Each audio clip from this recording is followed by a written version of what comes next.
Welcome to the ultimate guide to liquidity concepts.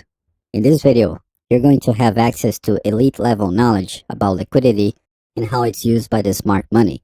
We'll start with the reason liquidity is so important, what liquidity actually is, the different types of liquidity, the geometry of supply and demand, market makers, and liquidity, how it affects price movements, how the smart money uses it to profit, and how you can use it to profit as well.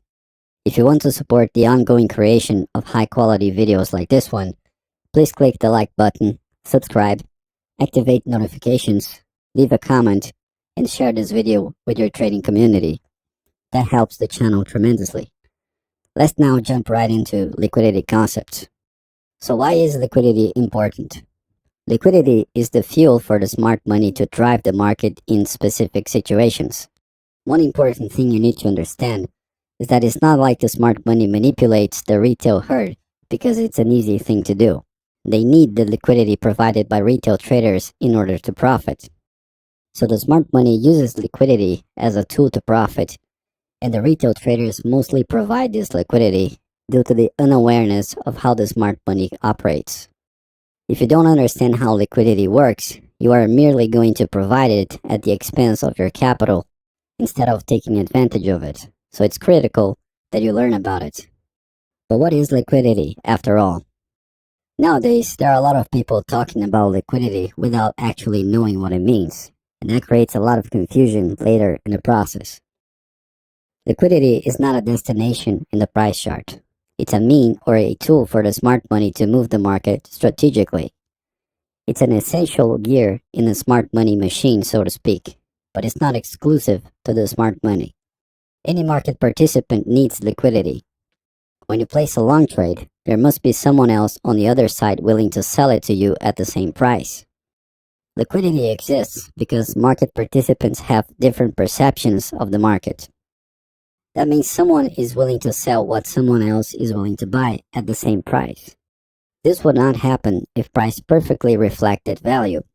In other words, liquidity is a byproduct of disagreement in the market. The existence of liquidity disproves the strong form of the efficient market hypothesis, because if all known information were perfectly reflected in price, there would be no reason for buyers and sellers to disagree, and thus, no reason for liquidity to exist. Some traders believe that the market follows liquidity, but that's incorrect. The market follows value. Liquidity is the means through which that happens, very much like a swimmer doesn't swim towards water. It swims through water. The reason some traders think that is because they are unaware of the fact that the battle between retail traders and smart money is not the only battle being reflected in the price chart. They assume that liquidity is the magnet pulling price, without realizing that the chart reflects multiple layers of conflict, not just smart money versus retail. The formal definition of liquidity is that it is the ease with which a market can be traded without causing significant changes in price. It's the ability to trade without slippage. In other words, liquidity is a quality of the market, not a location in the price chart. The level of liquidity will affect how much trading activity will occur within a given price range.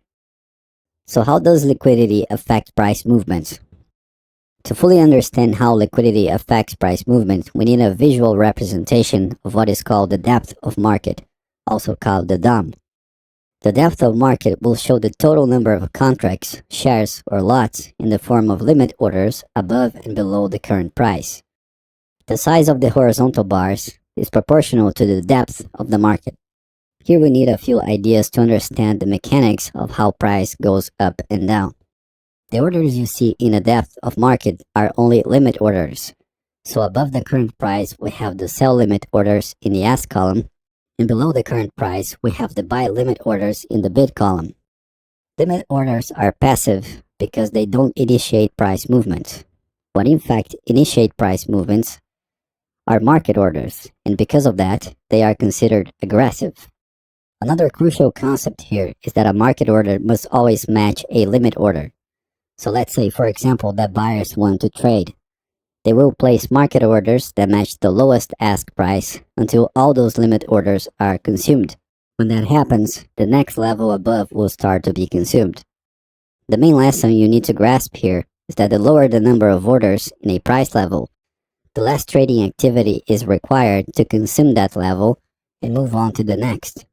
So for example, in this illustration, there are only 26 contracts in the lowest ask price level. Buyers only need 26 contracts executed through market orders to consume that level and make price rise to the next level. A small number of contracts, shares, or lots represents shallow market depth, translating into a low liquidity environment. Shallow market depth represents low liquidity because a market player doesn't require a lot of aggression to move price significantly. He can consume a wider price range more easily.